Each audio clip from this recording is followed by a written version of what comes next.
I think voting is corruption. You go to the ballots and you see names and all you see is Democrat, Republican, Democrat, Republican. There's nothing else you can vote for. You're either red or blue. And it feels like if my policies don't match with one or the other, my vote's not going to count. It doesn't matter. And I don't understand how I can be a part of a system that's corrupt. If you look at the fastest growing political party in this country, you know what it is? Independents. Yeah. It's people who are saying, I don't rock with the Democrats. I don't rock with the Republicans. And I'm being very honest. I think anybody who just swallows a party ideology is not thinking hard enough, because I don't think there's a party that has the market cornered on good ideas or a market cornered on bad ideas. I think about the policies that have truly harmed families like mine. And the truth is, for many members of my family, they could not tell you if it was a Democratic author or a Republican author.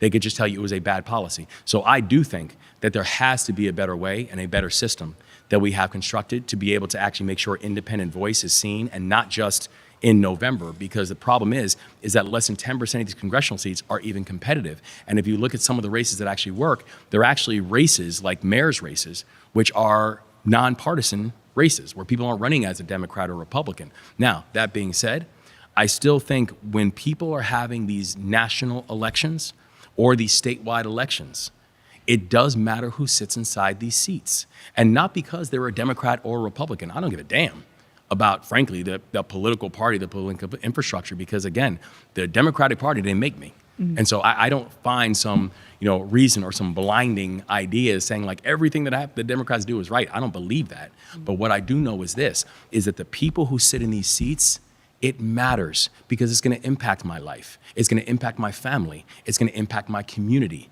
And I want to make sure that those people, no matter their political party, I want to make sure those people, at the end of the day, when those doors are closed, that they see me. And they're making decisions based on what is right for me and my family, and not what is right for them and their family. But clearly enough people are voting for these other politicians that they do agree, like it's 50-50 almost, it seems like, or like it tips the scale a little bit. And that's why we keep going back and forth from like, we revoke a policy, we make a new policy, like every year it's something different. And I feel like, how are we going to get to that position then where we're actually voting for policies versus people? Because I don't want to vote for people anymore. I want to actually make a change. And I feel like that's what protests do versus when I'm on a ballot and a paper and I'm just on someone's desk as a number versus I'm on the streets and I'm a real number making a real change. And real talk, that's exactly what I want too. I don't want someone to vote for me because I have a Democrat next to my name.